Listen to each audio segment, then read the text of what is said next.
Good morning, video games. Welcome to Filthy Casuals, a podcast about video games hosted by three very kind and extremely knowledgeable boys. Thank you for joining us. My name is Tommy Dasilo, and joining me, as always, Gov. I'm back on the couch.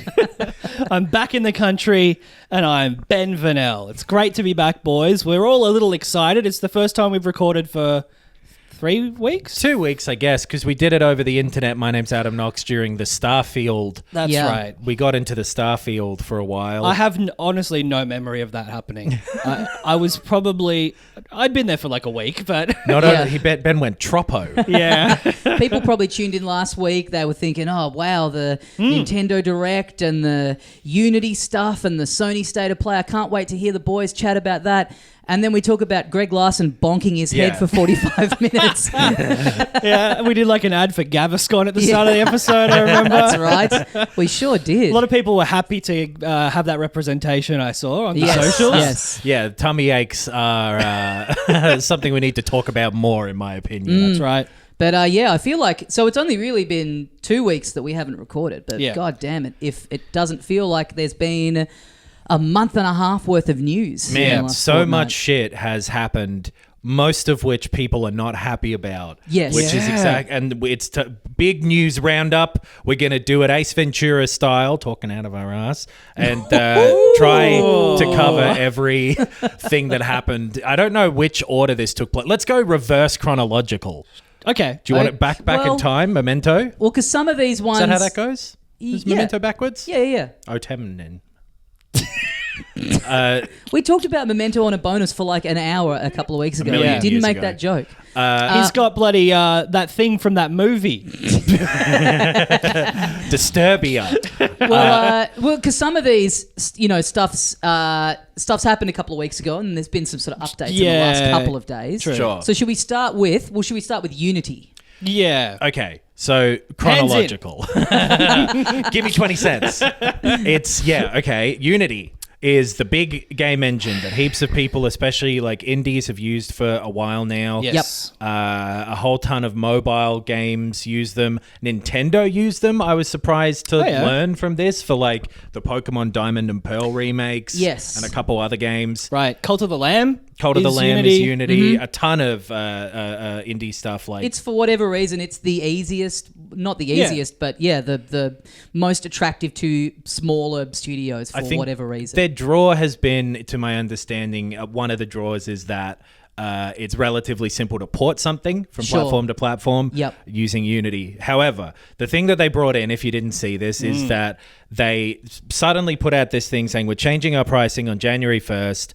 The different thing now will be on top of everything. I think they might have changed the pricing structures slightly as well as this. But because it used to be you would pay a license fee for the engine. And there was a free version. And then once you got over a certain number of sales, I think it kicked in that like now you should be paying for this version and this version, just a subscription thing per year. Yes. Right. And it's like $3,000 a year or whatever if you're doing it. But so it's like a Photoshop thing. You're buying the software, you're making your stuff on it, and then it's going out. But it's a piece of software that you've purchased the rights to make your product on that. And people preferred that as well, I think, to the way Epic has done it with Unreal, for example, where they just have a flat profit share. Over a certain amount of sales, you now give us 5% or something like that of your sales going forward because you made your game in Unreal. Which is why this would have been more attractive to indies, smaller studios. I think a part of it. Yeah. And what they were saying they were going to change was that you would now pay per install of games.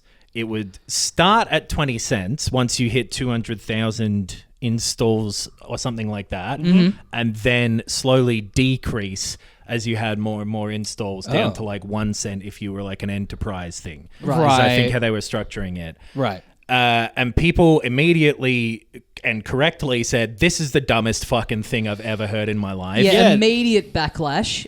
This could put companies out of business, the costs that this is going to incur. You can't predict the costs at all. An install is not a metric that should be measured in this way for monetization because people don't have to purchase software every time they install it. Yeah. Some things like with Photoshop as an example, you can only have it installed on X number of machines That's true, at any time. So I assume that's where dumbass wise they've gotten this sort of pricing model from. But then like the immediate thing is like, okay, what if someone A, pirates it and installs it that way, B, installs it 50 times, which they're allowed to do, C, makes a fucking script to install it 1 million times for a laugh, as a I think I saw it described as like install bombing, like you know that with review bombing, people can just be dicks and if do I it. like a game, I have a lot of games that I've reinstalled minimum of 3 times, because it's like you get it, you play it for a bit, and then now with the Steam Deck, you probably install it on that if you have one, and then maybe something new comes along, you make some room on your hard drive, get a new then you computer. want to go back to finish it off. That's like, it's so easy to just minimum 3 installs for someone that's just playing it in a pretty average way, not even slamming it that hard. Just with consoles, like and phones automatically delete things and reinstall them to save space on your phone without the user even really knowing about it. Oh, true. And there's, like you say, there's a lot of mobile games built in Unity. So a lot of with consoles like Game Pass and subscription services like that, it's like, well, they can install as many times as they want. There's limited storage now comparatively on consoles. And you so like, install something just because it's there and to get it, and then maybe never even open it. There was stuff of like and this is part of the problem, is that they were so unclear about how it all worked, as though they themselves had not really thought it out. Because for them it's like, well, best case scenario, we get lots of money. For months, apparently. Worst case scenario, we get a normal amount of money. The majority of people at Unity for months have been screaming at them, please don't do this. People have quit over it. It was like they had like a town hall meeting, which I think is very backwards for a tech company. Do it online. But the CEO was up there and they were all applauding him, and he could just hear screams in his head, and people's faces started melting off in the crowd. The venture capitalist type of money people up the top. John Riccitiello is the CEO, who is the guy who was the CEO of EA when they were the most hated company in America. That era, like the SimCity stuff, he was the guy who has... The quote is sometimes taken out of context. He wasn't saying like, literally, I think people should pay to reload a gun in Battlefield. The thing he was making an example with that for was that he was saying you can, once you hook someone in and they're already playing your game, you can then later charge them and they will do it because they've sunk so much time into it. Gambling shit. And anyway. The Battlefront stuff, like that's all out of that mindset. And like Candy Crush, like your lives and stuff, that's that monetization model is make them stop playing or pay you. You're loving it, so it's like, all right, it's $1.90, whatever. I want to play for another half hour. And that's one thing, but then at least that's the person who is purchasing maybe the shitty, but the product, at least, whatever you call it, who is paying for it then. But this is developers who are expected to pay for something that they have no control over. Well, this model means that the thing that hooks people in, that the microtransactions exist in, probably can't even exist, because what you saw off the back of this was so many small studios putting out almost identically formatted the classic online visual statement that's like centered tech, like just the template is all the same. You had like the cyberpunk apology. Yeah, totally. You had the developers of Cult of the Lamb saying that they will be deleting the game on Jan 1st because which it's was already a joke. Sure. It turned out to be. And then they were like, why did everyone think this was real? Because like, we don't know you. We didn't know you were being sarcastic with this press release. Kind of like a reasonable response to this scenario. Like, why wouldn't you? And and that's why everyone was like, are you okay, I believe you. And then they were like, we're always trolling on our page. It's like, well, don't then. Another developer who's making a game, I forget the full name of it, but it's like it's like called Crab Adventure or something like that. I've seen a couple of trailers for it. And they were like... the Crab Souls. And they were like, if this goes through, we are going to have to just abandon what we've done and just start on a different engine because we can't afford the potential financial hit of this. There was another... I wish I could remember which studio specifically this was, but they put out a big statement, again, saying all these things, and then down the bottom in bold said, we've never put out a statement like this. This is how badly you fucked up. That was the Slay the Spire people, I think. Yes. Right. And like... basically universally everyone's saying this is the dumbest shit, we'll never use Unity again. And even if you fix it, we now do not trust you for something as long-term and expensive as developing a game. And then people start speculating about like even the sequel to Hollow Knight, Silksong, which we still don't know when it's coming out. I haven't seen much on, but that presumably would have been being developed in this and already taken a very long time to make. So people are going, well, surely behind the scenes, if that's going to be a huge game, they would that'll probably delay this as well. Like they probably will have to start fresh in a different engine. A bunch of people were saying stuff like that. A bunch of big mobile developers who I didn't know because they develop a bunch of mobile games that aren't the type of games that we play, but make a lot money through advertising. Zynga? Which I don't know if Zynga was one of them now, but they probably make. They're probably fine. It's a ton of people like that. Yeah. Zynga? Unity has a monetizing thing where they can be the ad go-between for your game, and they'll take a portion of the ads and you'll take some.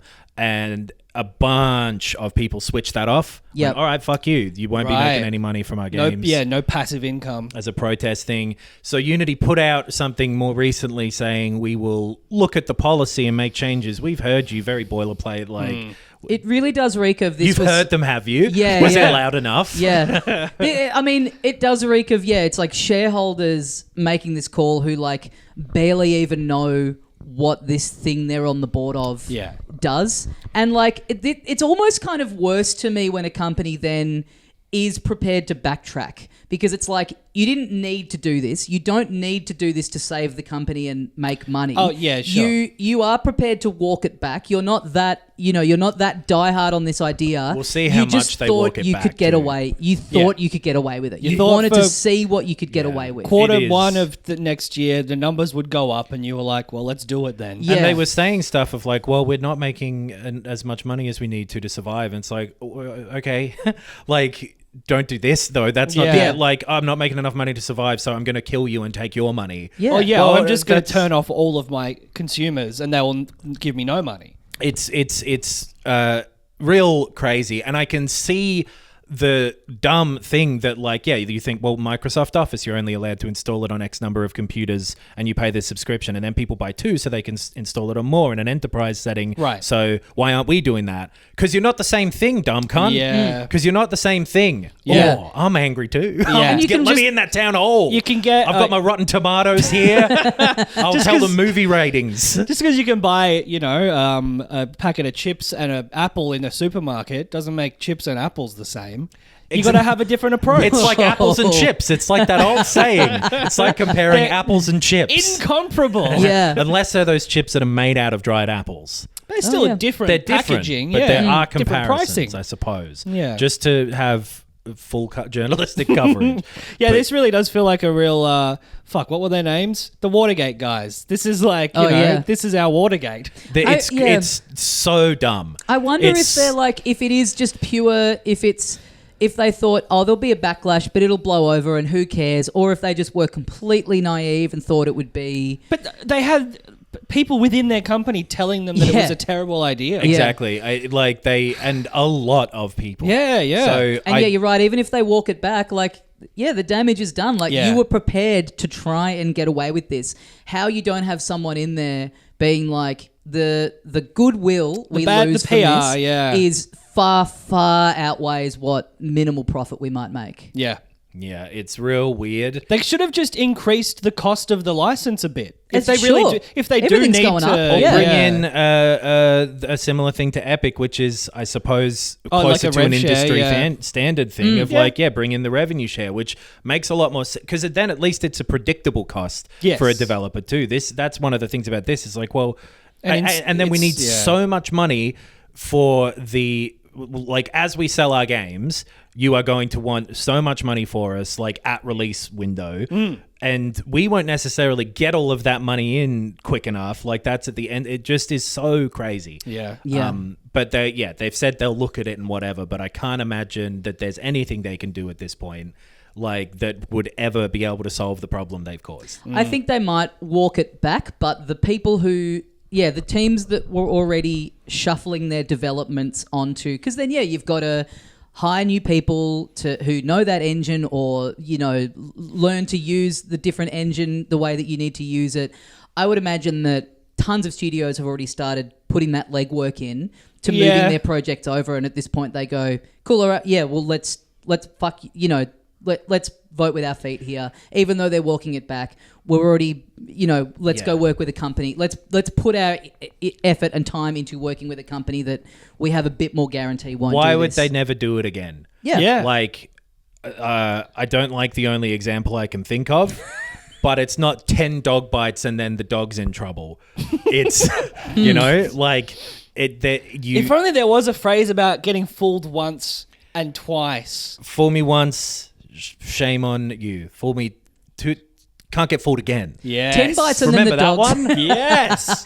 10 bites and then the dog's in trouble sounds like one of those examples where it's like in Korean that's just like one really short word, and it's there's no translation for it in English, but it's basically it's sort of summing up this vague kind of feeling. It's the feeling you get when you see a long drop and then you want to jump into it, but it's shorter in French.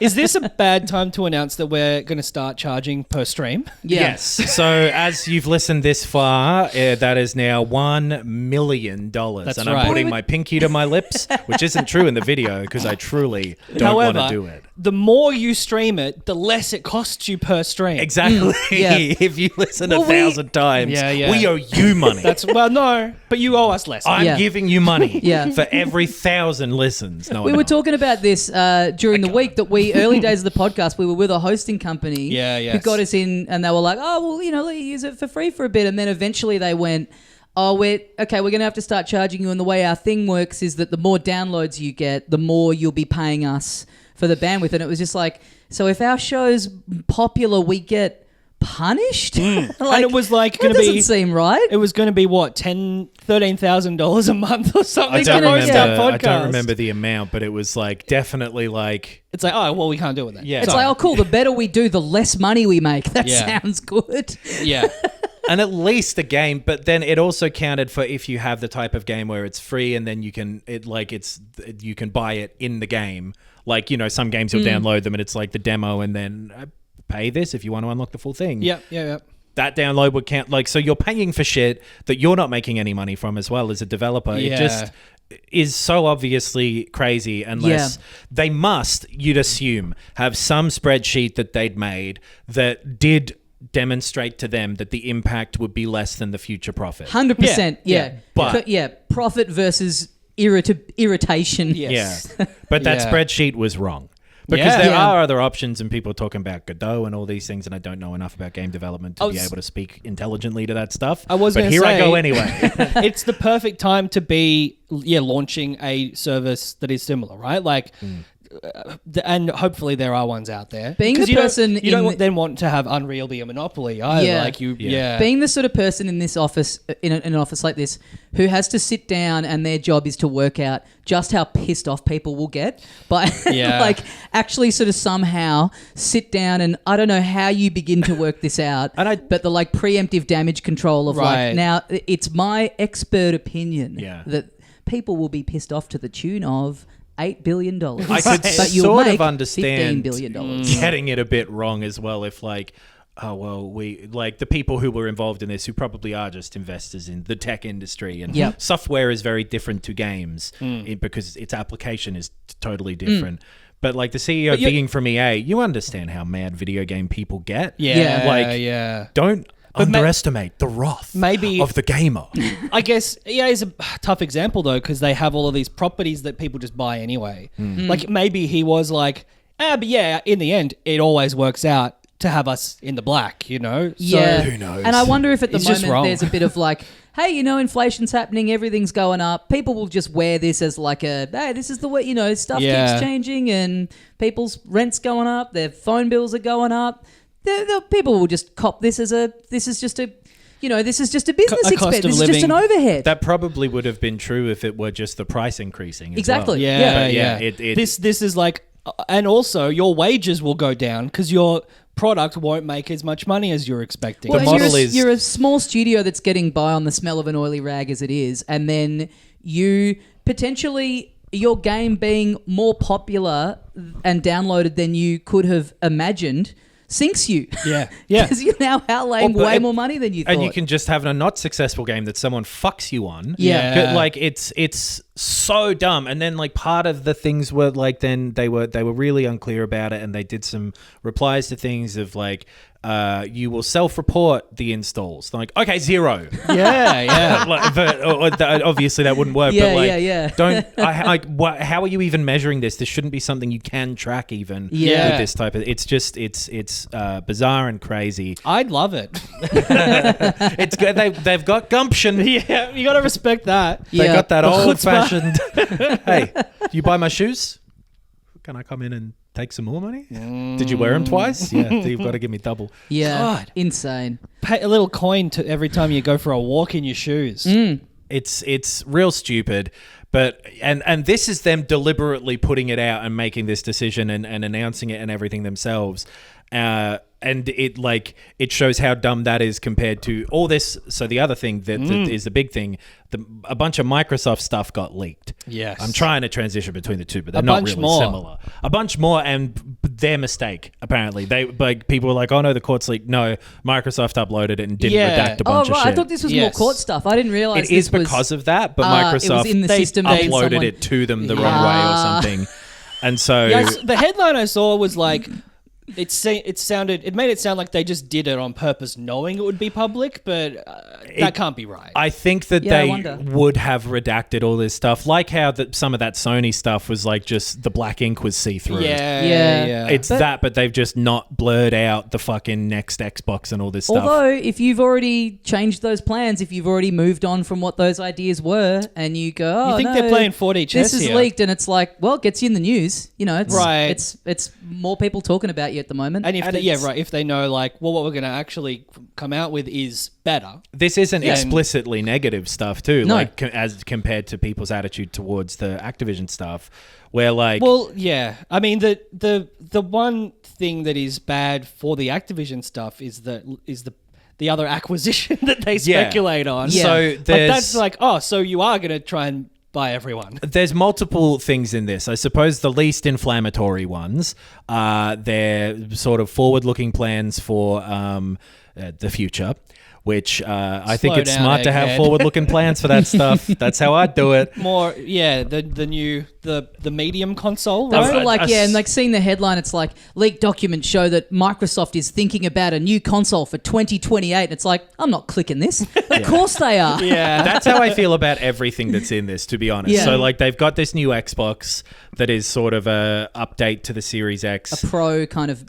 It's not Pro, same Right. specs. Oh, okay. That's the weird thing about this. Right. The phrasing they use is that it's adorably all digital, which is so weird. Oh yeah, I guess that is like a lot of the response I've seen is like, oh, so they're really not gonna have any physical media at some point. It's Game Pass all day, every day, baby. Yeah. What is adorably all digital? Nothing. It's shaped like Zooey Deschanel's head. It's Yeah, it's got bangs. it could do because it's still tall, but it's round now, which is Oh, bizarre nice. because how do you lay it down unless you have like a frame for it or something? It'll Yeah. fucking roll away.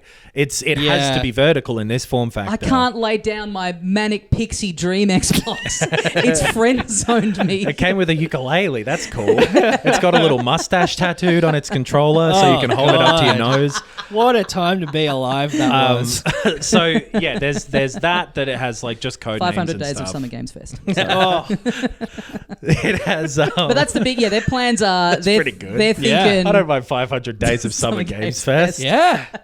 we got to get that cooking for next year. New Nintendo 3DS girl. That doesn't really work as well because the thing's in the Tommy middle. had 2 coffees before the show. Yeah, yeah. I Yeah, I must say should have had that's something. Yeah. Yeah. And a Vivance, baby. Whoa. So this is their plan. Is they're looking ahead to fully Game Pass cloud based. At least Yeah. for this, the Series S is already all digital, right? And so like, it's some But new version. people view that as like a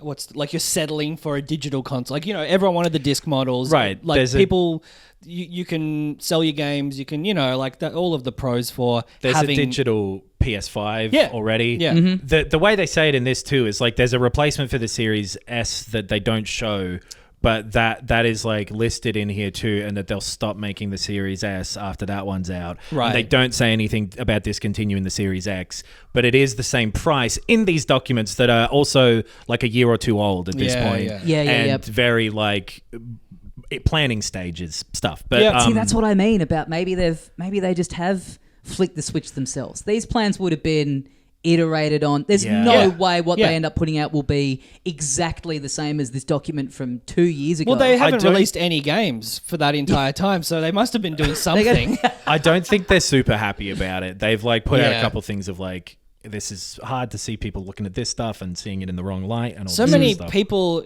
middle managers, really fucking up this week. Dude, I've never ever seen them do that before either. It's so weird. Man, I'm like losing my mid-managers. faith in.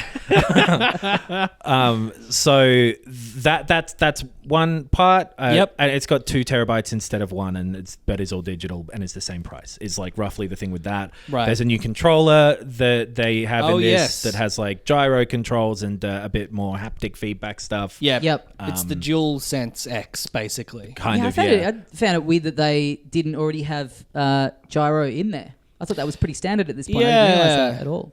Yeah, well, they're thinking of it.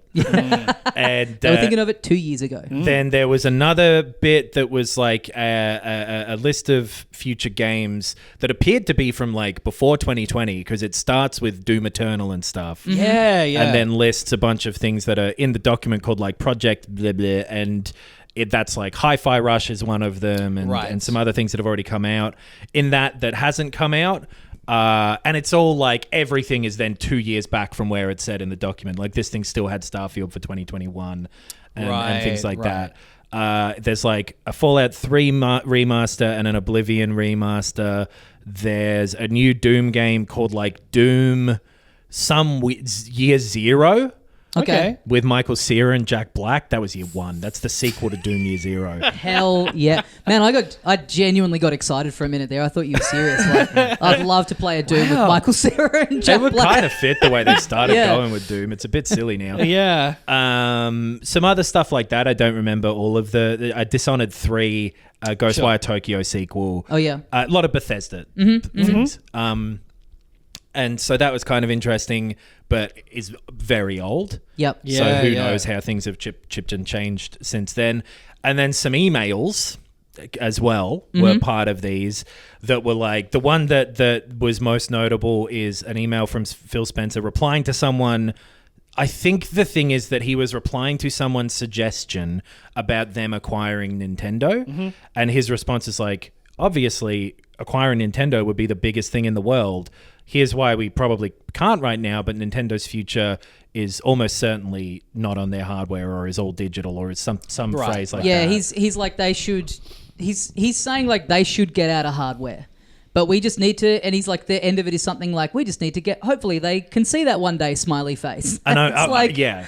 If you had have sent this in 2016, that would make sense. But it's like, oh, this is 2 years ago, so like. Right in the absolute sweet spot of the Switch. And of the like, I think maybe getting more and more outdated idea that the cloud is the future, because there's another bit in there of like a conversation of him testifying during these things that are like him saying basically the cloud stuff's not really going that well for us, and we're sort of pulling back on it at the moment. So I think that may have been in the context of like, one day when everything's the cloud, maybe we can be Nintendo's partner with that, is how it read to me, like as the only way I could see that being even possible. But every company, I don't know what it's from. It might have been one of the games where how Batman has a bunch of contingency plans for if any member of the Justice League goes rogue. Oh, sure. And he's like, here's how I kill Superman. Here's how I kill the Green Lantern and whatever. And I think every company would have that, surely. Like, if Sony like came up for purchase, like a Blue Sky, like, hey, okay, yeah, of course we want Nintendo. We want to rule the world. Totally. Like, so if we had the opportunity to spend a bit of money and then have Mario and Zelda on our consoles forever, of course we would do that. What's the highest we would go? I've got plans for if Mark Maron ever wants to hang up the beef, like a butcher. You gotta move into the cat ranch. Yeah. So I don't know. It was like very like yeah, that's what internal emails probably look like to me. Yeah. But it's bad. It's unfortunate because it does kind of make him sound a bit crazy. Because, like, even if they were in the position where they were looking to sell, they're such a deeply Japanese company that, like, I can't imagine them even being too abreast of what's going on with Microsoft, to be honest. I'm not sure. I mean, they definitely would be that, but, like, they're 130 years old or something at this point, right? Like, they're doing well. Yeah, exactly. The Switch is like the best-selling console that's ever been made. Yeah. Dude, they're an old, like, playing cards company. They're more likely to sell to Uno. The Parker brothers want to buy them up. They go back to their roots. Yeah. They buy them up just for the rights to those old, like, Hanafede or cards, or however you say it. Thank you for meeting with us, Nintendo. Now, cards on the table, Uno. I want to make sure that I don't know. It definitely isn't a good look, like, politically, when the reason that it's going up is for conversations about monopolies. No, absolutely. That's the other crazy thing is that him going like, yeah, we'd probably be able to get away with this. It's like, dude, you're in the middle of a lawsuit for trying to do this exact thing. Yeah. No. We were going to buy Monopoly. You've misunderstood. I want to buy a Switch. That's what I was telling them about. It's my son's birthday soon. Oh, okay. Well, sorry. Case closed. The really great and beautiful move would be if it ever happened, if their next console flopped and they are in a position where they need to sell and Sony buys them out. The beautiful restoring of the friendship. Oh. Yeah. That almost led to them making the PlayStation together. I mean, imagine the synergy of that. Everything coming back full circle. Wow. Mending the wounds after 30 years or whatever it is. That'd be beautiful. Crash Bandicoots in Smash. The fucking Smash Bandicoot. Notebook over here, dude. We've talked about it on here that possibly the future of every video game company is not to have hardware. Yeah. And of course, and we all upload our consciousnesses into the cloud. Please let me. That's all I want, and I just want to not be able to access my own thoughts. I can't now anyway. Oh, what was the other one that I read this morning that he was like dissing out on some game that's since come out and been big, and he's like, it looks like some Stadia level. Baldur's Gate 3 Baldur's Gate, that's right. Yeah, he's like... That was originally going to be on the Stadia. Right. Is what he's talking about. But I think he was like, I don't know, that's nothing to do with us. He's like, I don't get it. Yeah. Right. But all this shit's from 4 years ago, and I bet I said the same thing. Yeah, and I think I also read something that the boss of Larian was like, I think we might have peaked in early access. He was like not feeling great about it at the same time. That's insane. Baldur's Gate 3 is crazy. You're the boss, dude. Yeah. This is your thing. You've played it. This is it's good. Yeah, all you've been working on. Why can't you just do something else? Just improve it. So my festival show peaked at that 5-minute open mic I did 4 months ago. It's pretty worth going and looking at because it's like bizarre to see these like internal, just like unfiltered, kind of weird and bad to my eyes, like internal. The Xbox stuff, especially like the way they're writing about it, is just this like. Presentation gobbledygook. Yeah, I hate that anytime someone is sort of being dragged in the media for being a bad person and their texts get leaked, I always kind of feel like, look, in spite of everything else that's going on here, the screenshotting and the leaking of the one-on-one exchange is like such a violation. Yeah. But at the same time, I'm like, just seeing people kind of unfiltered behind the curtain is like so fascinating. Like, I feel so torn on like depends reading on the screenshot too. Some screenshots like project them on a wall. Yeah. But the Microsoft stuff is just like real, and I'm interested to see what that Xbox looks like now, what that'll be next year. Maybe it'll be a sphere. Oh damn! Ooh. You can't stop it getting away. That's right. Yeah. Well, speaking of, you can play soccer with this. It's 2 games in 1. Speaking of new hardware, they're out very soon after being announced last week. The new iPhones, the 15 and 15 Pro, which has a way more powerful processor in it, and Apple are making a big leap into being able to play current gen games on their phones now. So they've said you'll be able to get Resident Evil 4 Remake, Assassin's Creed Mirage is going to come out. I think Resident Evil 8 as well. Yep. These are like the early, and it's got like hardware ray tracing and all that stuff. Yeah. And their on your fucking phone. crazy. And it's cool that, like, with the rumors about the Switch 2 and people saying, like, at Gamescom, they were like, it's a PS5 kind of. Right. Like, yeah, you can do crazy shit in a small pack. I mean, that's the thing, right? Is that That's what I keep saying. I keep telling. I got a Switch in here for you to play after my dick sucks. I mean, this announcement of the iPhone thing, I don't really have... I've got those games in... You know, I'd rather play those games on other hardware, but it is exciting for, like, wow, they've managed to do that. This stuff is moving so fast. Yes. As someone who, since we last recorded, bought a Steam Deck. And that's why they did it, I guess. Thank you for your service. Having a good time with it, but it is, I mean, you know, it's a couple of years old now and it's like, it's fine, but it's, you know, it's pretty bulky. You know, you go from that back to the Switch and it's like, oh yeah, this is a lot more. You go to the Switch and you're like, yeah, how is all this stuff in here? Yeah. Like you definitely do feel like you're holding a mini PC with the Steam Deck and like already to be able to go, yeah, it seems like you could get something that's like doing as good of a job of that in the size of a phone is like insane how fast this stuff is starting to move. Very interested to see those like from real people talking to, you know, like, because all we've seen is the footage from Apple and like, how hot does the phone get? How long does the battery last? Some reviews have come out. So there was an IGN one where he tested Genshin Impact on it. He wasn't able to get his hands on Resident Evil or any of those other ones, but he was playing that. He said, I mean, Genshin Impact already on phones, like it is a mobile game. So. He said it looks good. I think it was like a percentage a minute with the battery. And he said the phone got warm, but it didn't like overheat and shut itself down. I don't think he was able to test anything like too intense on it, but he was like, yeah, I mean, that's kind of, you know, if you're playing something on the Steam Deck that's higher end, that's kind of what battery life you're going to get out of it. Right. And if it suits you, then like, cool. This isn't for like, because obviously a lot of people are going like, well, I already have a PS5. Like, yeah, well, they're not doing this for you. Yeah. I don't think they're expecting you to buy Resident Evil 4. And they're still like going to be full price and everything on the App Store. I mean, if you don't have a PS or an Xbox or a PC, maybe you've only got the Switch. Maybe you've only got an iPhone, like you're just an Apple person. Yeah. More games in more places. You got a MacBook, you got an iPhone, you get a new iPhone every 3 years or whatever. Yep. And it does. I guess it's for and them. Again, it does make things like that little PlayStation the Portal. Oh yes. And again, it's like, well, if you're going to upgrade your phone anyway, just get this, and then you can play stuff.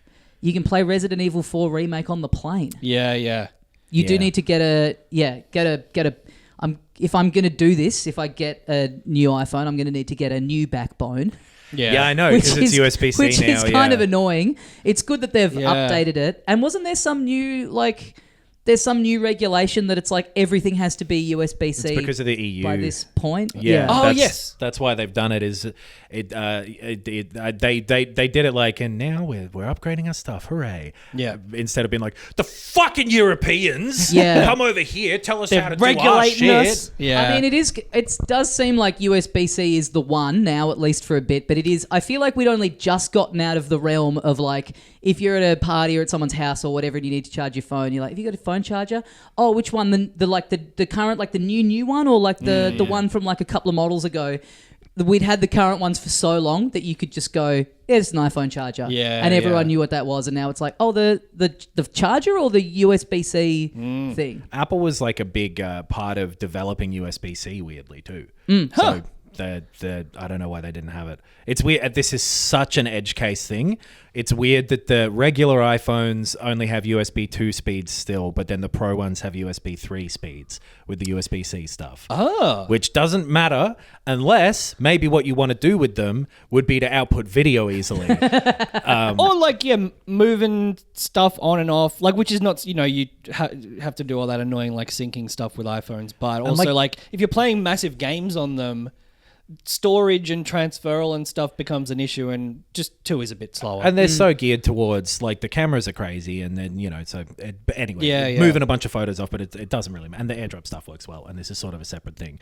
But here's 40 more minutes about it. And I guess you could you could have your iPhone, have Resident Evil on it, have it plugged into your TV with HDMI, paired to controller, and then you're playing it on your big telly anyway. Wow. Pretty cool. Maybe I'll sell everything I own, buy an iPhone 15 Pro. Turn into a digital nomad in your own home. I mean, the last time I got a new phone, I didn't get the Pro, and I'm probably just about due to upgrade, and I probably would just be like, well, just in case something comes out that tempts me that I would rather have the option to play on the go, like, I would consider it. Like, I would consider having that just as a, as a possibility. I think it's one of those things where, like, because a phone is a thing you have to have anyway. If this is the one you're getting, it's nice that it's there. Yeah, exactly. Yeah, but like, of course, there are better options if all you want to do is play Resident Evil 4. Yeah, Of course. or be able to like pay rent. Yeah. They're not going to be cheap. I love how Fuck that Resident shit. Evil We'll eat 4's all those cunts anyway soon.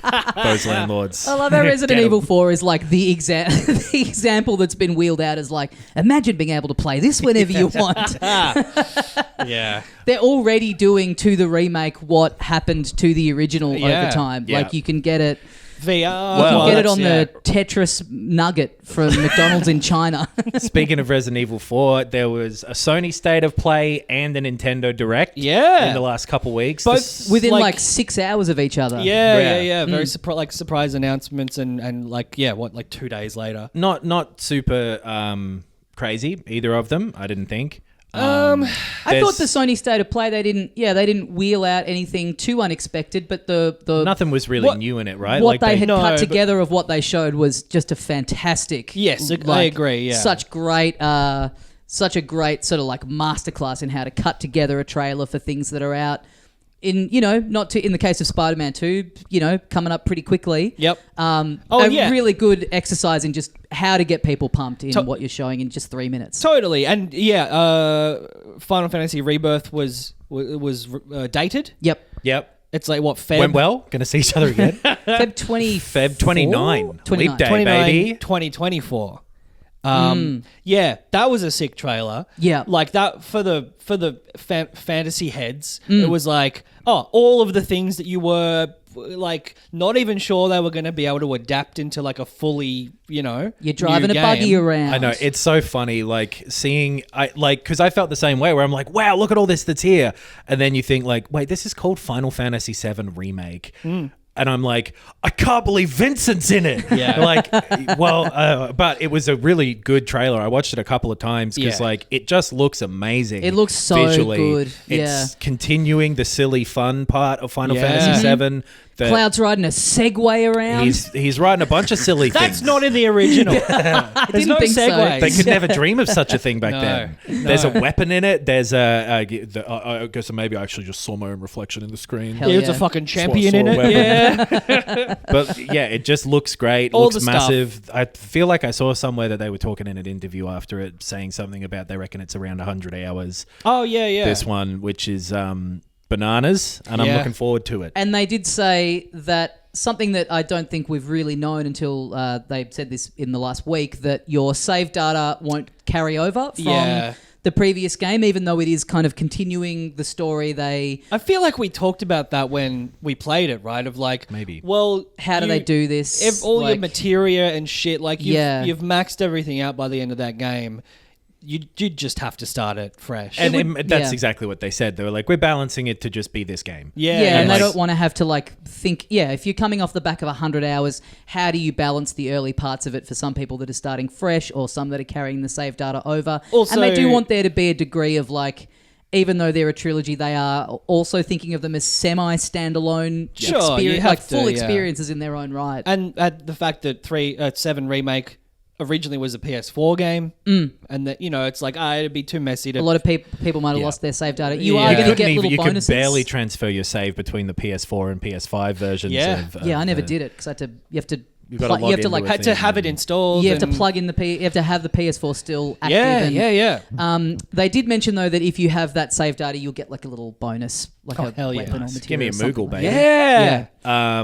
But yeah, it's looking great. It was great, like seeing that Breeding chocobos is in it. Yeah. There's green ones and shit. little Oh, mini games, little golden rock and saucer, sock and baby. robot thing in Yeah. there, where they look like the little blocky Polygonal, polygons yeah. from the original, which is a nice touch. Yeah. It was cool seeing this off the back of the Spider-Man 2 trailer, where the Spider-Man 2 trailer is the sort of thing I don't tend to love, where it's like the developer being like, we wanted to show you today some of the new boroughs that we've put into the game. And you have this kind of guy, explaining it and talking over the top. From a script, but trying to seem a bit... Yeah, it just is a little... Yeah. I don't know, it just kind of undermines all the cool stuff that's going on. And then you have the Final Fantasy VII Rebirth trailer, which is just completely out of context, grabs of dialogue. 1 second shots, just dot, dot. Yeah. Spider-Man 2 is so soon that I sort of tuned out during that trailer as well, just because I'll play that in a month. It had your favorite character from Marvel Snap, the Lizard. Yep. In it, Tommy, Yep. Featured heavily. It was cool to see Queen that Elizabeth.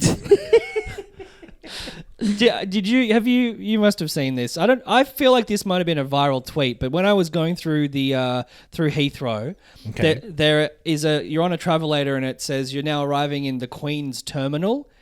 And I was like, man, she's already bloody... They don't even know she's dead. You'd think the airport would get news quickly. I did pay a bit of attention, because this is sort of... Spider-Man 2 has kind of been washed from my brain a little bit, because they haven't really been making too much noise about it until this. Yeah. And just little things like the fact that it's using that fast loading, like the pretty instantaneous loading, switching between characters really on the fly and having no loading screens. Spider. Looks sick. Yeah, on the spider. It looks great. And because do you remember in the first one, you would ride in the subway every time you were fast traveling? That's right. That's that loading screen. Yeah. All that seamless stuff is, as I've said many times, I loved it in Ratchet and Clank, how instantaneous all that like moving between areas was. So seeing that that's a big part of this is like, oh cool, this is going to feel like really next gen. GTA 5 type of thing. Yeah. Right. And the one thing that from my memory, or at least one notable thing that they did announce in this, like it wasn't really announcements, it was just a bunch of trailers, but they had that Resident Evil 4 DLC of the Separate Ways thing with Ada, which was definitely coming, but that's cool that's tomorrow or today in terms of recording time or releasing time. So that's cool. And they showed a bit of the VR mode gameplay, which looked awesome to me. So I think they showed like a fucking Ghostbusters VR game. Oh, that's because I did see beforehand like it'll Unleash have PSVR the Ghost or something. Which, by the way, we should just the ghost of the PSVR headset already dead. Just to quickly fact check something from last week, where Greg was talking about using the VR and how the arms are just flailing all over the place. Yeah, and I think all of us were too polite to say, I think you're using it wrong. No, I said that. What's that? Because we did get a few comments being like, what's he doing with this thing? Yeah, I definitely remember saying something like, oh, that's weird, because that's never happened to me in the heaps of time that I've used it, and I've never seen anyone else ever say this. In my head, I was like, I just don't see how this is possible. Yeah. There has to be something wrong with it. I was going to say, you're also not meant to hit your head on shelves, so... And yet the Nintendo Direct. Wait. You've forgotten about the 3 new colors of PlayStation 5. Oh, yes. The silver one actually looks pretty fucking cool to me. Silver one I'm into. I mean, honestly, I love the original. The white one is probably what I would have chosen if I could choose. But there's red, there's blue, there's silver. And the red and the blue they've already got, but these are metallic versions. Yeah, yes. They're all metallic versions. And they've got some weird name for like the Earth Core range or something like that. Yeah, because they're like metals, I think. They're minerals. Deep Earth, Deep Earth. Earth Core's a trance festival in this country. You got the 3 deep state colors. It's, but yes, then there was a Nintendo Direct. So... And that also was not hugely inspiring. A lot of, both of them didn't have really new things. Like the Nintendo one had more new announcements, but a lot of the time of old games. Where this was kind of what I... the ports and stuff. This was what I expected the Direct in June to be. I kind of thought, they're wrapping up here. And then that had it had a new Mario game. Like it had a surprising number of like new announcements, I thought. And then this one really was the like... Oh, this was them. This was one of those ones they do where they're like in deep troll mode, where it's I wish they would just have that guy dressed up like the Joker, so you just knew when you tuned in, like, all right, it's one of those. We're releasing F-Zero some is twisted games. Like 7 farming sims in this one. You have to know that it's been 20 years since you made an F-Zero game. Like, you know that, right? Yeah. You know that people want you to make another one of these, and then you get up and you show a bit of the SNES one, and like, you know, people must be going, "Oh my fucking god, it's happening!" Yeah. And then it's a battle royale. That free being to play. That being said, maybe still we'll mine. talk about it in a minute. Yeah. F-Zero 99 is fucking really It's good. fun. Yeah, Okay. it's All cool. right. It's the best one of those. It's the one I've enjoyed the most. Right. And It still may be like, and I'm sure this has been said before, it's like testing the waters for interest in F-Zero. Hope so. I hope Which, it's just a like, little yeah. stopgap to like kind of get it back in people's brains, similar to what you would assume the Metroid Prime remaster was. Of Right. like, we're getting ready to put this out on the. That's got to be on the new console. maybe now. I there'll be think a that's Metroid the- Prime 4 one day. I Yeah. know we showed you a logo 10 years ago. Yeah. But so they showed it's Oh, the Peach game.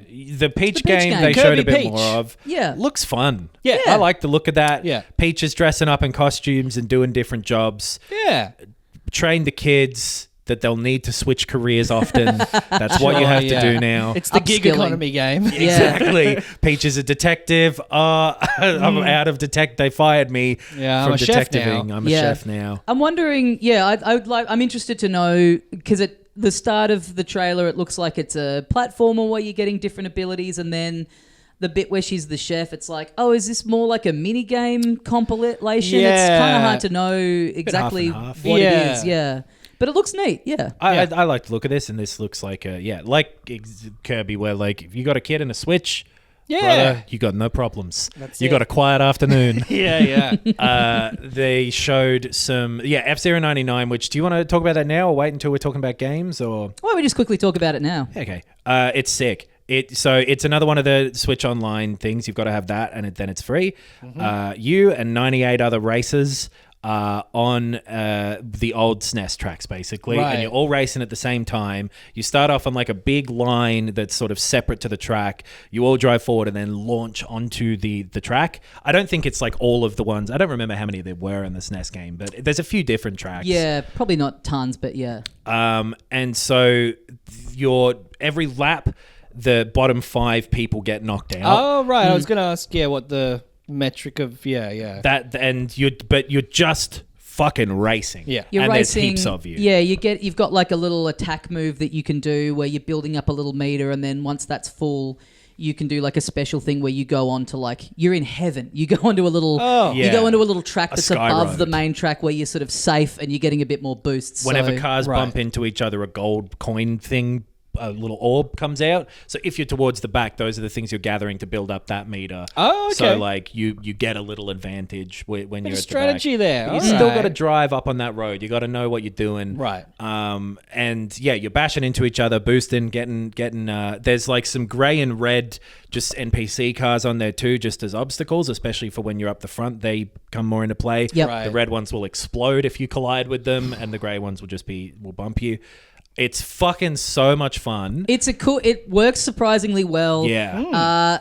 F-Zero fucking rocks. That's like the worst part Yeah. about playing it is like, why? Like that is an IP of theirs that they should be putting front and center of every new hardware that Right. they have, because it's maybe the thing that they have that can show off tech stuff. Probably Right. the best of anything that they have. High speed, futuristic, that on current gen hardware would be so fun. But It looks the awesome. music's awesome. It looks so cool because, like, I think they've added a couple of little details. I don't remember in the SNES one, like the ships flying around in the background. Yeah, I doubt. Oh, right. Yeah. Maybe Bit of window dressing. But then, there's so many of you. There's like a battle mode as well where you're like separated into 2 teams, the 99 of you, and you're racing and finishing high will grant your team points, but also colliding with the enemies and blowing them up will get you points. So you're sort of fighting as 2 teams as Right. well as racing.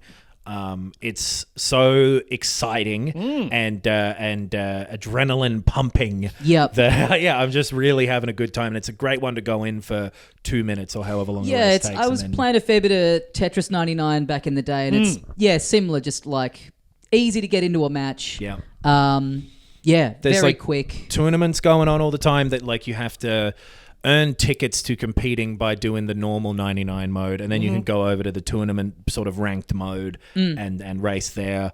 the same people are up the top of all of them, and like it seemed to be incredible. I've been doing okay myself. I don't mind telling you very smugly. Oh, the periods in the race where you're coming first are just exhilarating. It's so good. And then, but like if you're coming fifth, you're like, I'm being strategic. Yeah, totally. That is, it's like, yeah, if you're first early on, you're like, I can't maintain this. There's no way. There's that no this is gonna chance work out that for I'm me. going to be in the top. It's really fun. And Yeah. one of those things where they're like, and it's up later today. Yeah. I can only imagine that they have to be worrying about cannibalizing Mario Kart, right? Like that. I suppose. Why else would you not be making one of these every? I mean, maybe I've it does seen- speak to like people think that the next Mario Kart will just be an all-in because there's F-Zero tracks in that last Mario Kart. They ended up putting true. them in, so maybe it is just a like, blue. oh, we'll absorb that into this, and you'll be racing as Fox McCloud and Captain Falco. Falcon. The thing I've seen them Ford say Falcon? is that Holden Ford. The thing I've seen them say is like they just didn't have any ideas for how to make F-Zero like significantly new and different, right? Since the last one. So, and I can believe that. Like it's a racing game, but also do it anyway. Yeah, just have a crack. Yeah, we like Wipeouts doesn't like that like. Genuinely like high octane futurist, like it is different to Mario Kart. Like it is a different game. Give me that At the very octane, least, baby. port that old one. You're not too backwards about doing that. So this I love. This is a good step, and it's a fun game. This direct, even for a company that is known for their ports and remakes. God, this was a lot of them, even by their standards. What are they? So, like Cape Town? Where has famous ports? New York City? I guess that does, yeah. What's like the port city? Port Augusta. Yeah, okay. What are they, Port Augusta? Rogueport from Paper Mario: The 1,000-Year Door. Yeah, that was their big stinger at the end, was the Paper Mario book opening, and then Port of Paper Mario: The 1,000-Year Door. Great game. It's a sick game, and I've heard you guys, maybe Tommy especially, rave about this. It's really good. It's great. I think you'd really like it. It should have just. It's crazy that it's going to launch as, I guess, the swan song of the Switch One. Like it's crazy that it hasn't been. I saw a good tweet that was like, because it's because it's not on anything apart from the original hardware it came out on. Secondhand copies of it are so expensive. Right. And I saw someone put a photo up in like a used game shop, and it was the box, and it had like a price tag on it for £115. And the tweet was just like, "Your days are numbered, you little cunt." Yeah, it's good that they're putting this out. I still don't know what I think of like this like full price GameCube release thing, like with Metroid Prime, where it's like, boy, that's. It wouldn't be crazy if this was a part of the Switch Online stuff and whatever. And it's done up, it's widescreen, and it looks nicer. They've completely redone all the visuals of it, and it looks great, especially when you look at it side by side with the GameCube. And you do sort of need to do that, because when I was looking at it at first, I couldn't tell, because it's the nature of the art style. It looks so great, that old version anyway. Right. But this being ported, it's people just want them to make a new version of this style of Paper Mario, which they don't seem to have any interest in doing. They always want there to be like some new gimmick in the combat with every new one they make, which doesn't always work out. So just giving people this, I'm fine with them porting the first Mario versus Donkey Kong when they haven't made a new one of them for a long time. Just feels weird to me. It's like, make it. Why aren't you just make a new one? It's a cool game. And what is it? I've never played. It's a little puzzle side scroller thing. There was one on the Game Boy just called Donkey Kong that I fucking loved from like 94. And you're not really platforming like Mario normally. You've got a much more limited jump, and the level is set out as a puzzle where like I've got to get up here to hit this switch or whatever to make this drop, and then I can grab onto this and get over to there. And they're fun, satisfying puzzles. And the Mario versus Donkey Kong thing is like a continuation of that. Less platforming, but just like even. one sort of screen. So it's like one little area, and it's like, here's the puzzle. You've got a goal to get to. You can't get up there because there's this wall blocking it. So there's like a very precise like order to do things in to get up to that bit, and then you're on to the next level. And it's not really looking for you to be like good at jumping. Yeah, sure, it really is, just like there is a solution to this puzzle. There is an exact like 4 steps that you would explain to someone in order to do the level that is like has to be done in that order. But super fun. They're cool, yeah. I didn't realize at first that this was just an update of the Game Boy Advance one. So they've done the visuals more modern looking and everything, but it is just the GBA I don't know why it doesn't one, have like, because there's a few of them. I don't know why it doesn't have a couple of them in the one Right. pack like the Advance Wars thing. Right. Yeah, it and again, like I said, with the Paper Mario thing, they're not going to make a new one in that style. So sure, put that old one that people really want. No one's clamoring. No one's going like, where the fuck is Mario versus Donkey Kong? I don't get why they're not. Why? Well, the reason What's happened to the it's- minis? Where are they marching now? The march of the minis was on the DS. Maybe. I guess the real reason is they're putting all their new development eggs in the basket of whatever the new thing is. This is a stopgap. It's kind of halfway between needing some extra little things for the last few months of the Switch, plus the movies come out. So there's more interest in Mario than there's ever been. So what can we do to capitalize on that and fill in the gaps of the last few months of the Switch? But this is where and the same with the Luigi's Mansion. Yes. Two. But those are the ones where that just feel egregious to me. Where 3 is so good. 3 is sort of the perfect version of that formula that I don't really think there's any need to go back to 2. I liked it at the time. And also, why not chuck 1 in? Yeah, exactly. Yeah. So agreed. Yeah. They're not, and they're expensive for what they are. Like it's not. Again, this is probably look. We'll probably make some money out of this. Yeah. So if people think it's too expensive, they won't buy it. But hey, it also it's does real kind end of of the speak Switch to stuff. like you can't totally. get you can't natively play GameCube games on anything. The 3DS has wound down, and it kind of does speak to, from everything we've read, the new Switch will be backwards compatible. So it's like, all right, well, these old games, we'll put them out on the Switch, and then they're going to be on the Switch. Yeah. So now these old pieces of software, they are in the library, for a little bit longer now. They're not just coming out as a cartridge on the Switch and then that's that. It's like, well, people will get them, and then they've got them in their library when they upgrade onto the next thing as well. But when there are Game Boy Advance games and could easily be GameCube games right, in it that should Switch just Online be thing, yeah. it's like, well, how come that isn't what you've done? Yeah, where's the distinction? Where do you draw the line? Or why? Yeah. And a new one where they're pushing it a bit harder and using the hardware would be, I'd love to play that. That would be really fun. Yeah. But again, like I said, maybe these are the little things that they put out there and they go, all right, this sold well enough that for the next console where we have to plan, a decade, maybe we go, Mario versus Donkey Kong. Well, because 7. Yeah. Yeah, I bet we're in the patch where they thought the Switch 2 would be out by now. Yeah. 3 years ago. Yeah. But, so... good for them. Good for them. Was there any other notable games? They showed off. I don't know. Maybe we should get this and do a video with it because it's only like $20. The trombone game.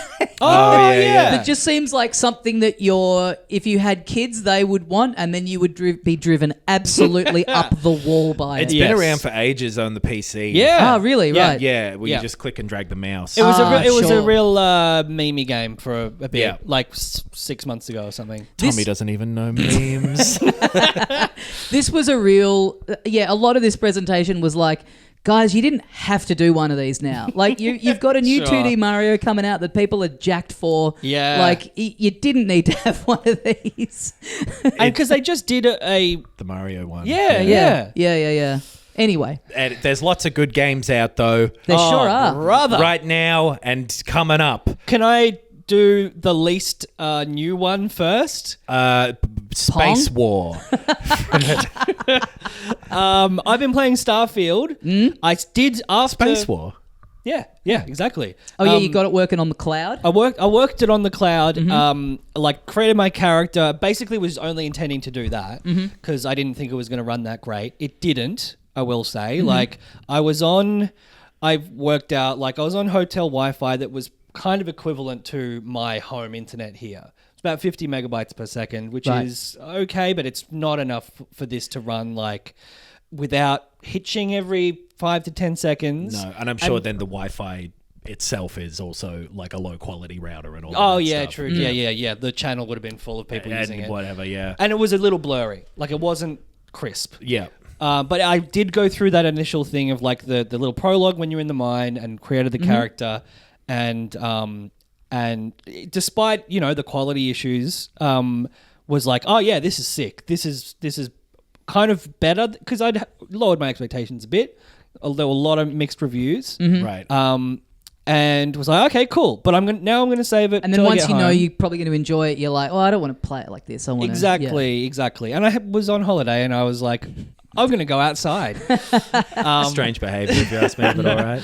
And then I got home and immediately installed Starfield on my actual PC, and have played like probably 6-7 hours of it. And I love it. It really, as someone who's played a lot of No Man's Sky, they have taken No Man's Sky and put it through the Bethesda filter, but it turns out to make a really, really good game. Yeah. I love it. I love the fucking just customizing your ship, but it's got all of the Bethesda mechanics are by now so honed and so there's no barrier to entry on anything. Everything's as simple as an RPG can possibly be at this point. Right. It's like a McDonald's burger. Like they've absolutely got it down to a fine art. I think I said the same thing. Yeah, Right. I feel the same way with the McDonald's thing. And then aesthetically, I think it's fucking awesome. I love all the interfaces. I'm able to play it on my computer like on ultra settings, which is great. It looks fantastic. But it also is so extremely just the Fallout 4 with a new coat of paint. Yeah. But I love that game. I've For played better or like worse, 300 hours yeah, of it. if you've loved that stuff, then it's like exactly. it's this in a different setting. And I have versions of that are Right. always going to gel with me. I was liking it. I haven't really felt compelled to go back to it since we talked about it because other stuff's come along that is a bit more. I haven't been compelled to speed. stop playing it, honestly. It is, and the size of it means that I will be playing it for years and years and years and not replaying stuff. Like the amount of planets and shit. Now that it's been out for a bit, I have seen a lot of people going blazed through the main story and then the actual good shit starts up. Well, you said that too, I would recommend people, yourself included, do that main story first. Yeah, I have been. Which isn't a typical Bethesda thing either, but because there's stuff towards the end of that's cool. Right. Bethesda, as with all of their games, the characters can be hit or miss. Depending on taste, maybe depending on the quality of the writing, but there are characters that I already find really annoying. I don't like any of the Constellation people. They're it's lame. such losers. Yeah, exactly. They really are it's chess club shit. We're the best friends here in our and they're such 1800s. We went exploring in the jungle, and didn't we have a laugh in there? But then 100%, yeah. And it's it's so silly. Baldur's Gate 3, everyone wanting to fuck you.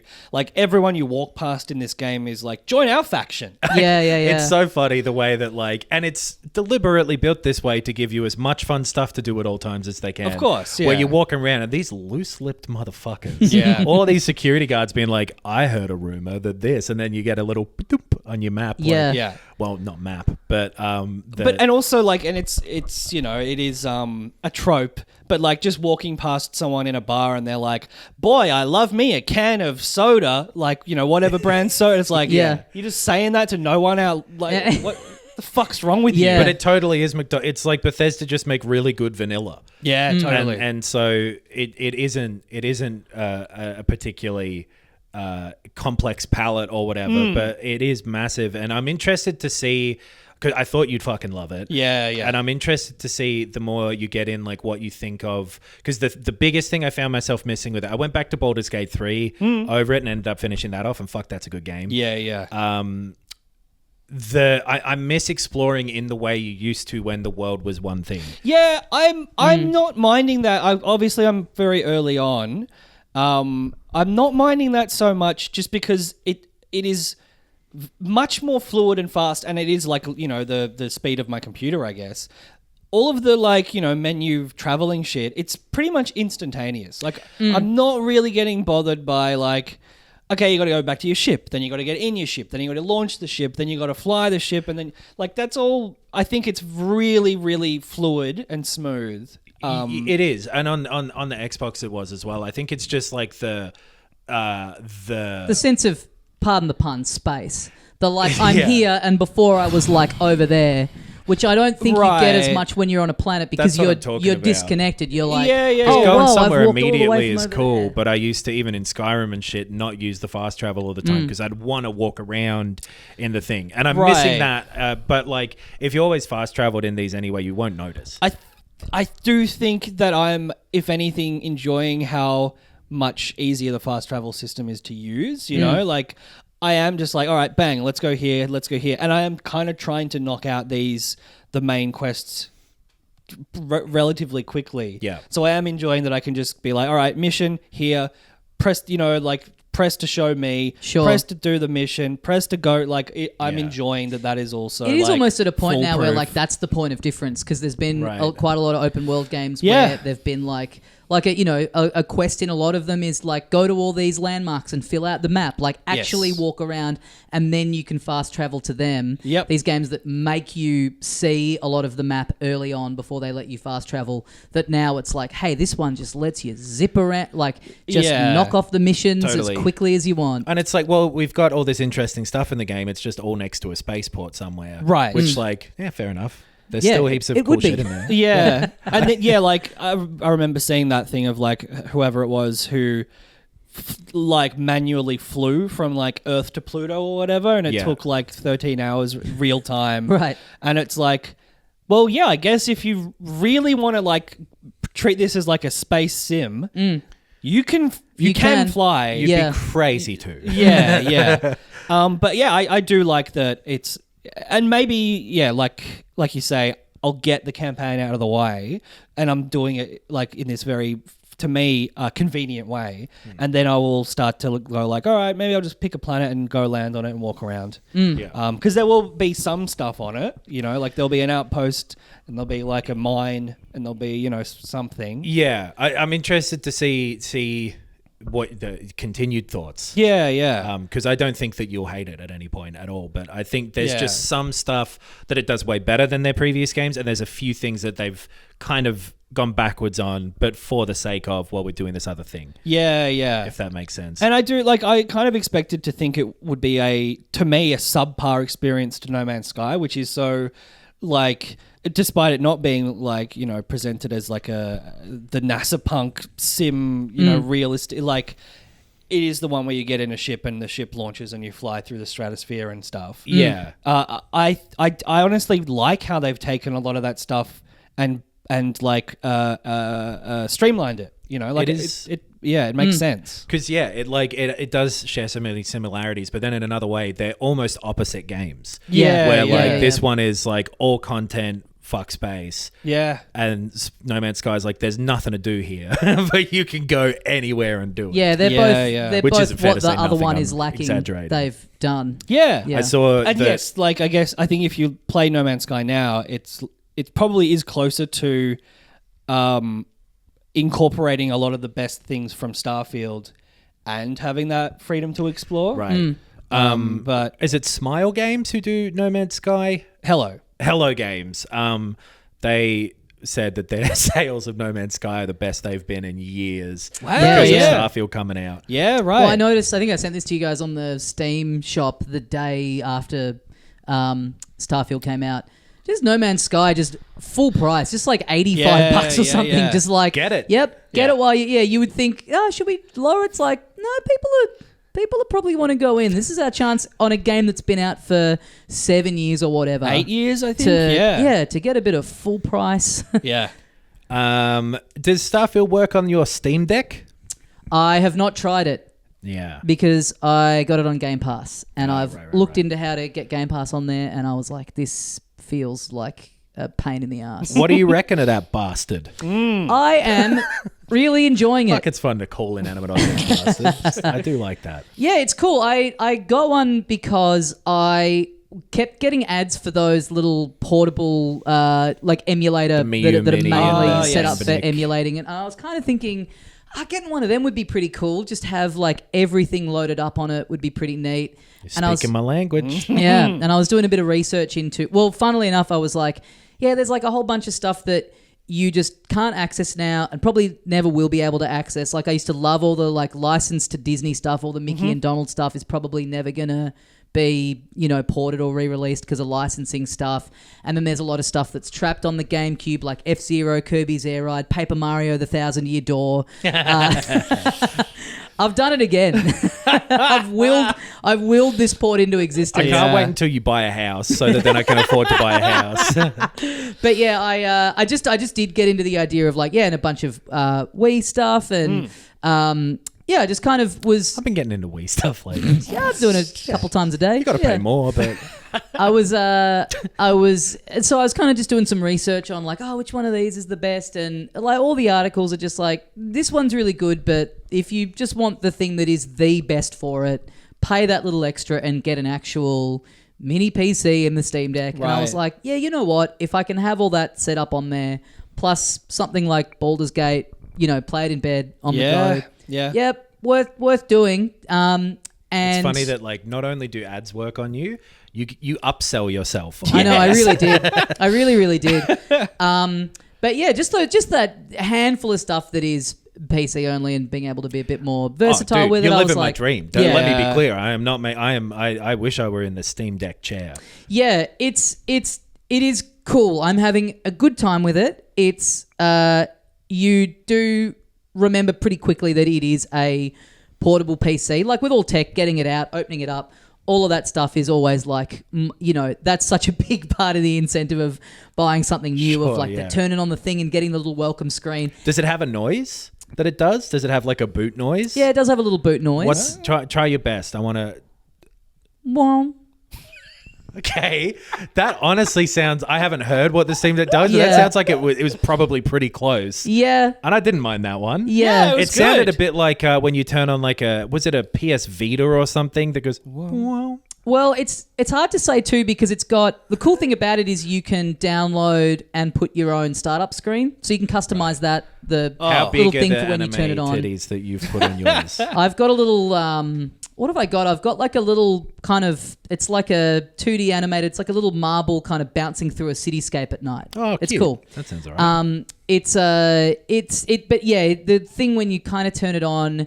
It doesn't quite have that same level of polish that like a like a new Nintendo or a PlayStation does when you turn it on. It's like literally the first time you turn it on, it's like installing files, and you just like, come on, guys, just give me a little bit of razzle dazzle for the first time I turn this thing on. See, I think I would love this, and I think I would like install a custom theme to make it look like a fucking like Amiga 2 or like I would go full retro. That would be fucking awesome. Right? Yeah. Like again, like the interfaces in Starfield, that retro tech. Yeah. Like on the fucking alien ship, the Nostro. Like I would fully. Well, I did. You can customize kit the it out. keyboard, and I got one that's like that looks like an old clickety clackety computer keyboard. Yeah. One of them skeleton bones keyboards. It's cool being able to do all that stuff, but it's weird because certain things on it are really easy. So like emulation, for example, there are multiple ways of doing it, obviously, but there's one thing that you can get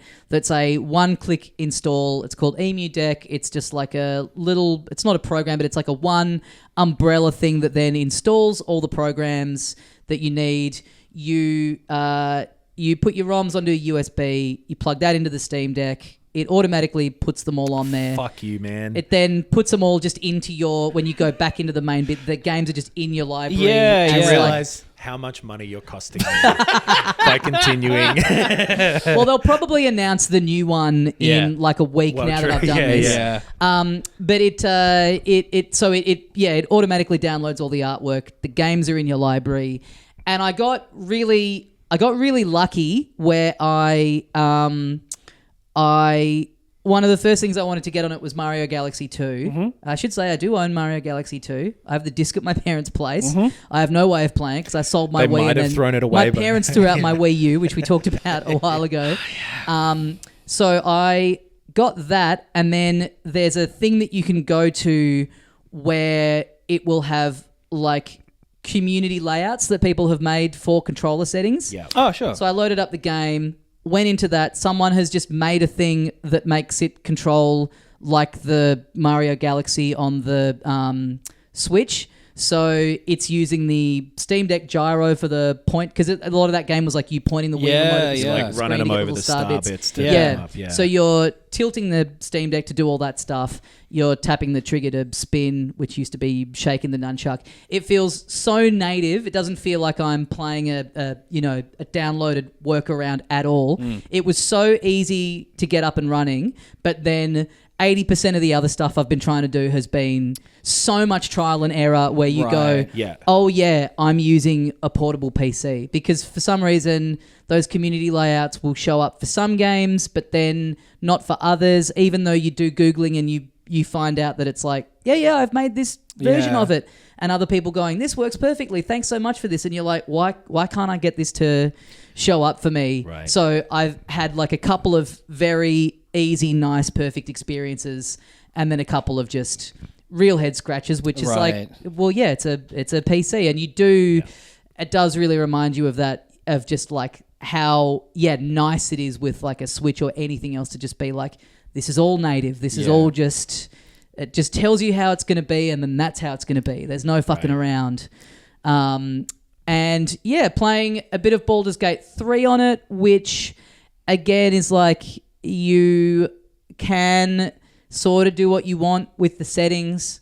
I wish it was just a bit more uniform of like, this is the version you're getting. And they do for some of them. They're like Steam Deck verified games, I think. They have a little separate badge on Steam. Yes. They come with like optimized settings. Yeah, but then weirdly you can go in and crank it if you want. Yeah. And when that's there, I'm always like, I wonder how... what can I get away with here? Because that's the thing, because for whatever reason, a lot of the people who are getting this, at least this first, they want it to be the way that you don't want it to be. They want it to be totally. PC in their hand. They want to overclock it. Oh, baby. Let me fuck it up. Let me wreck it. Playing Baldur's Gate 3 on it chews through battery when you're playing something like that. Sure, of course. Playing the emulated stuff. Like I've been playing that Wario game that was on the Wii, which I through brute force, because so much of that game is shaking the Wii remote. Oh, right. So I've managed to get that basically working for some bits, but then a new little fucking mechanic of tilting the Wii. That game is so frustrating because it's like 80% this awesome platformer where if you've just mapped because to get him to do like a body slam, you had to like throw the Wii remote down. You had to like forcefully just like, shake it down.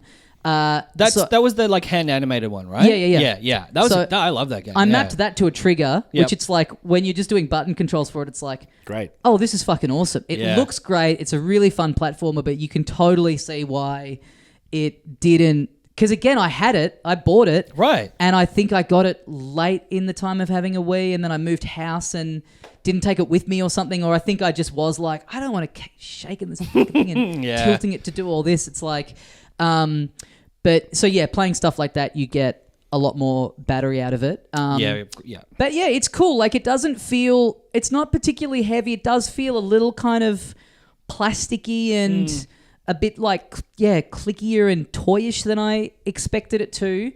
And you get used to the size of it, but then immediately like you go back to the Switch and it's like, oh yeah, this is a true handheld. Right. Like that thing is like, especially once you put it in the case that it comes with, that's like a big hard shell thing.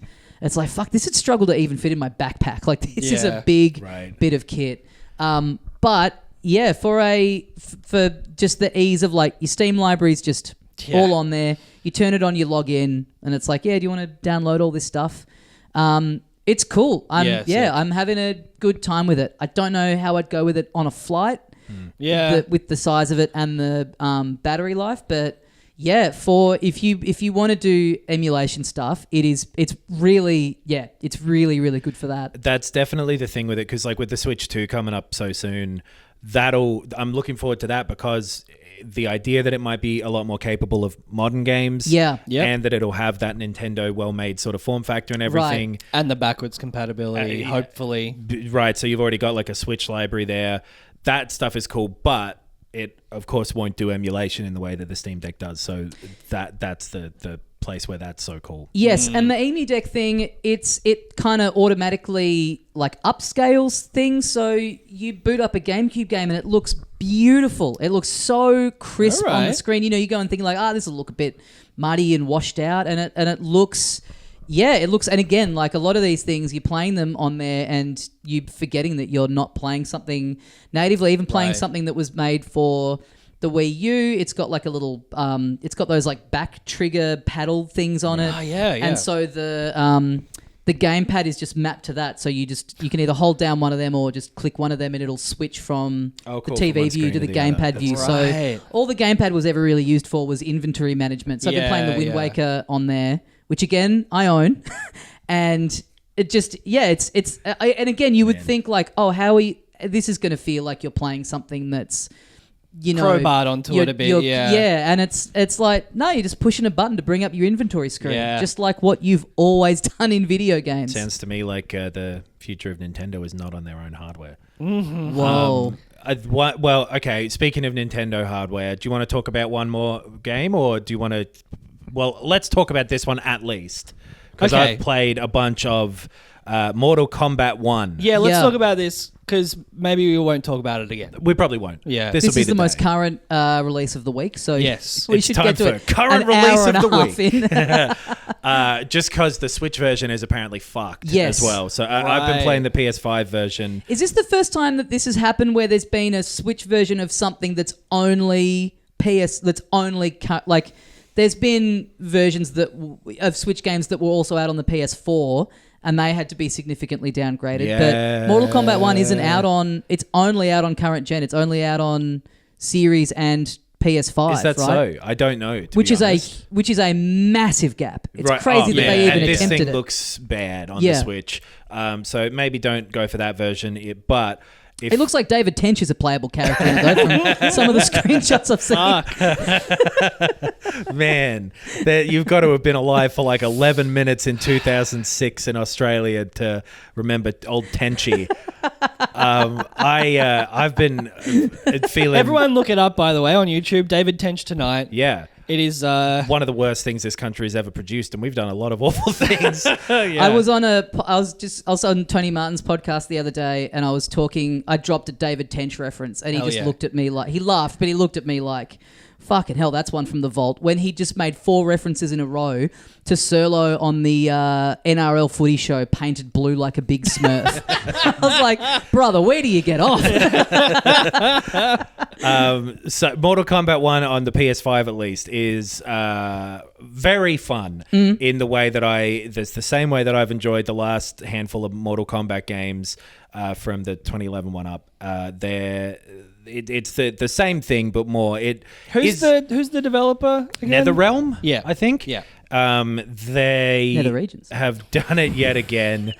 Never say never. This definitely isn't. They kind of positioned it like, we're sort of rebooting it. Yeah, they called it Mortal Kombat 1. It's a sequel to 11. But at the end of 11, the universe gets remade.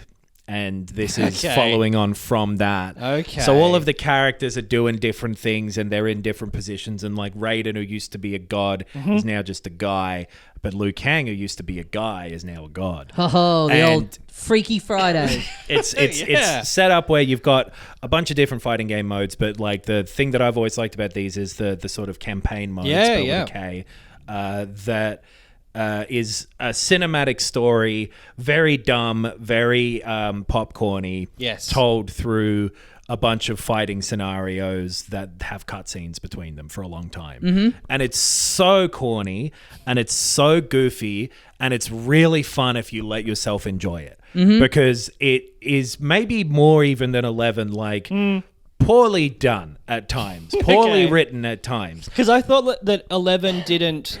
match even the quality of like the Injustice games. I think that for me the Injustice ones were like a good level of cinematic storytelling, to deliver fights. Yeah. And 11 was a bit like it was overly complex, a lot of lore, a lot of fucking magic and dimensions and shit. This is still doing that. Right. And is very much following on from the others and like even has flashbacks to 9, which was just called Mortal Kombat and shit. Like it is ridiculous, and if you have to have, I think you have to probably come to it with some appreciation for Mortal Kombat to enjoy this part of it as much as possible. Sure. But from in that way, it's super fun.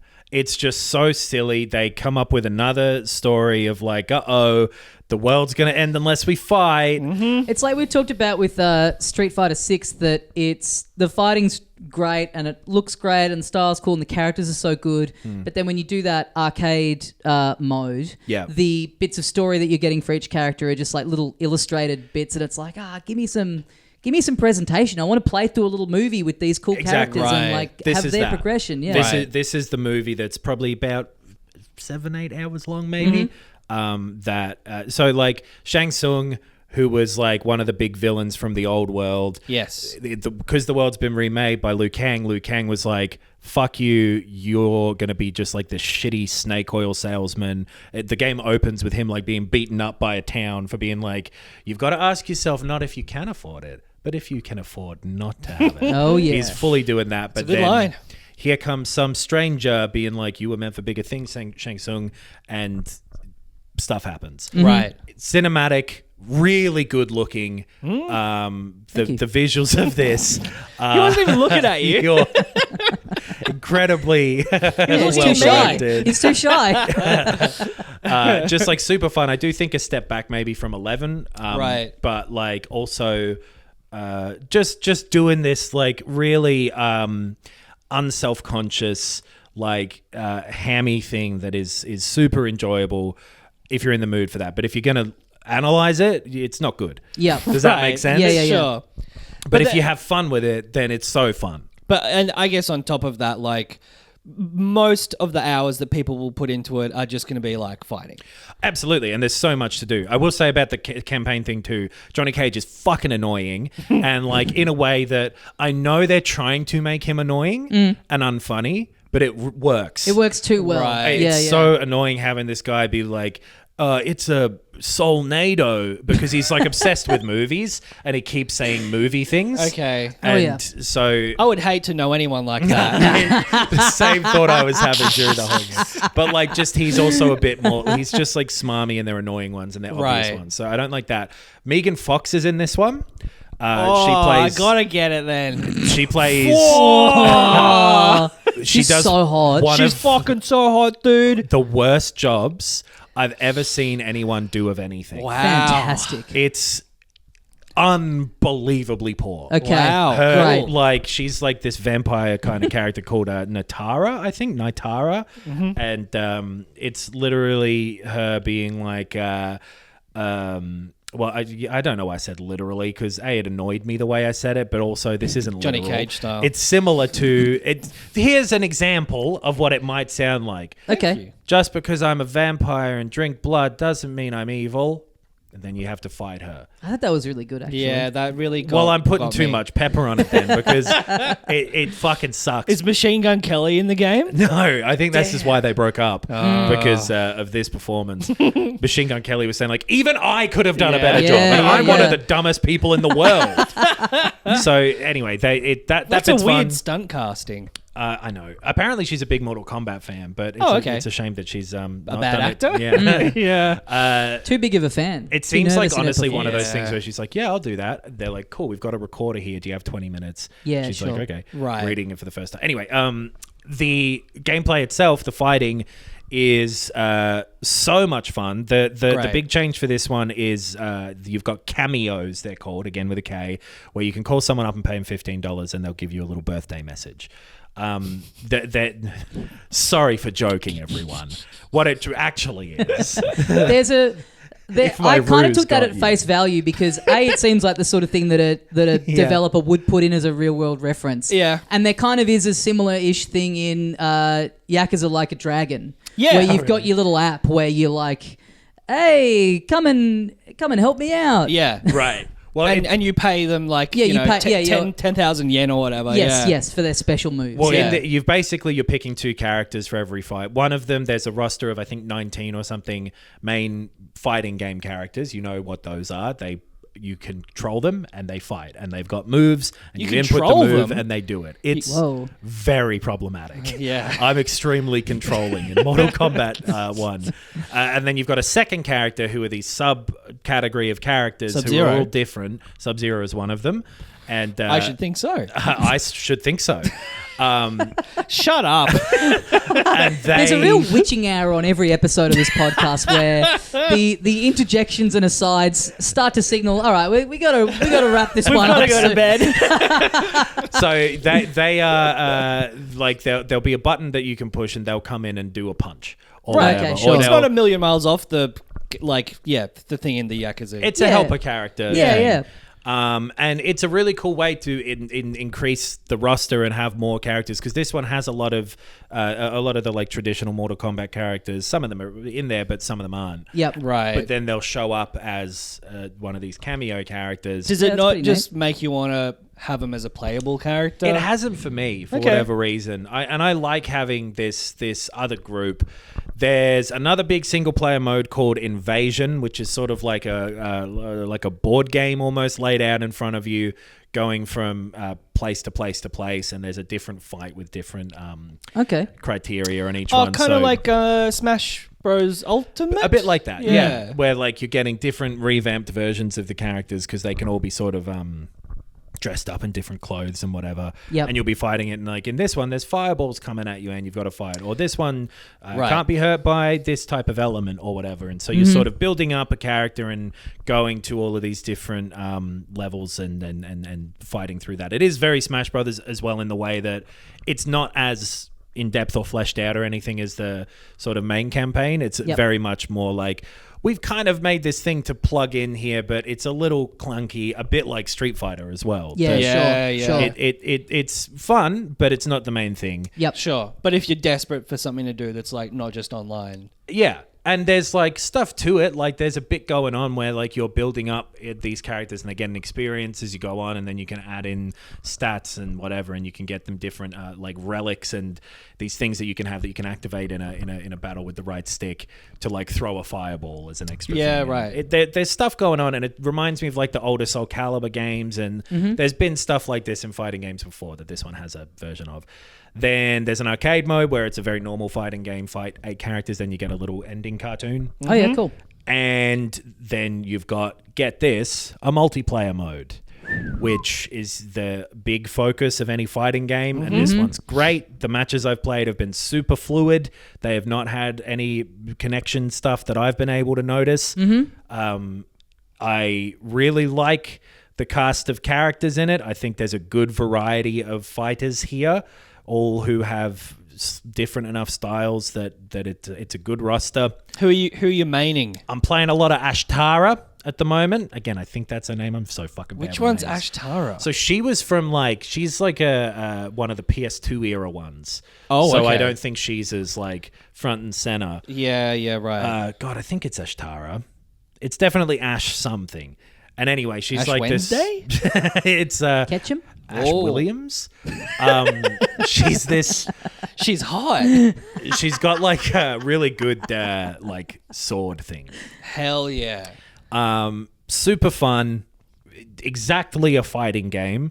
So and very much a Mortal Kombat game. The pace of it feels a bit slowed down or something, and a bit more deliberate than 11 did to me, having not played that in years. But it feels very. You've got to make your decision. You can't be mashing too much. Right.